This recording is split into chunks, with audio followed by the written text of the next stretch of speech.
Second తీరికలే మామూలుగా మీరు ఒకసారి చూడండి తేడా కూడా.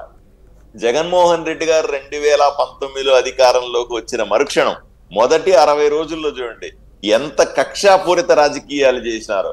అక్కడ ఎక్కడ కనపడితే అక్కడ కూల్చివేతలు, ఎక్కడ కనపడితే అక్కడ దోపిడీలు, ఎక్కడ పడితే అక్కడ గూండాయిజం అన్ని కంట్రోల్లో పెట్టుకుని ఎంత భయానకంగా ప్రవర్తించారో ఒకసారి ఆలోచన చేయండి. ఇదే 2024లో ఇప్పుడు కూటమి ప్రభుత్వం వచ్చిన తర్వాత ఈ 60 రోజుల్లో ఎంత ప్రశాంతంగా ఉందో ఈ రాష్ట్రం ఒకసారి ఆలోచించారు. నేను అదే చెప్తున్నాను.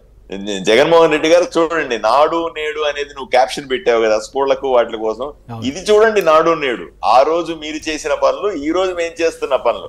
ఆ రోజు మీరు మొత్తం కూడా సర్వనాశనం చేసే పనులు చేశాం, ఈ రోజు మేము రాష్ట్రాన్ని పునర్నిర్మించే పని చేస్తా ఉన్నాం. దానికి నాకు ఒక విషయం చెప్పండి డాక్టర్ గారు, అది ప్రజా తిరుగుబాట లేకపోతే బిర్యానీ కాసిపడి ఓట్లేసారా?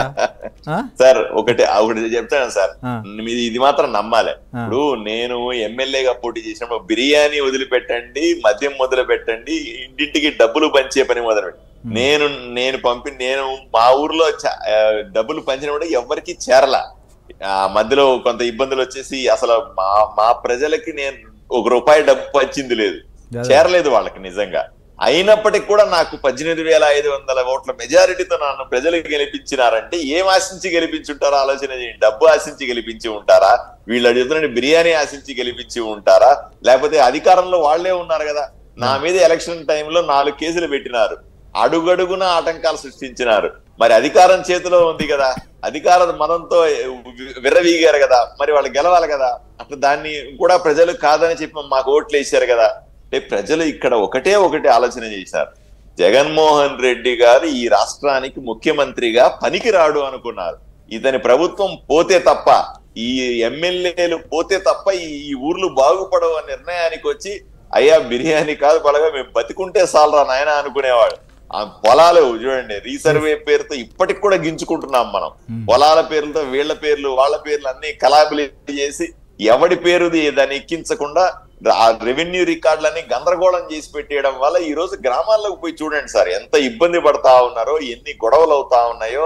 వాళ్ళు ఎందుకు సార్ డాక్టర్ గారు మొన్న మదనపల్లికి సిసోడియా గారు వెళ్తే ఆయన దగ్గరికి కొన్ని వేల మంది వచ్చారు.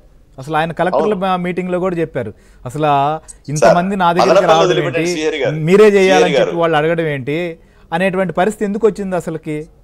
శ్రీహరి గారు, మదనపల్లి వదిలిపెట్టండి అన్ని, నేను ఒకటే ముఖ్యమంత్రి గారిని రిక్వెస్ట్ చేసిన, మళ్ళీ ఒకసారి రిక్వెస్ట్ చేస్తాను వ్యక్తిగతంగా కలిసినప్పుడు. అయ్యా మదనపల్లిలో మీరు ఏదైతే ప్రజా దర్బారు పెట్టి ఈ మీ అన్యాయం అయిపోయిన వాళ్ళు వచ్చి రిప్రజెంటేషన్ ఇవ్వండి, మేము వాటిని సరిచేస్తామని అన్ని నియోజకవర్గాల్లో పెట్టమనండి. మదనపల్లిలో వచ్చినన్ని దరఖాస్తులు మాకు కూడా వస్తాయి.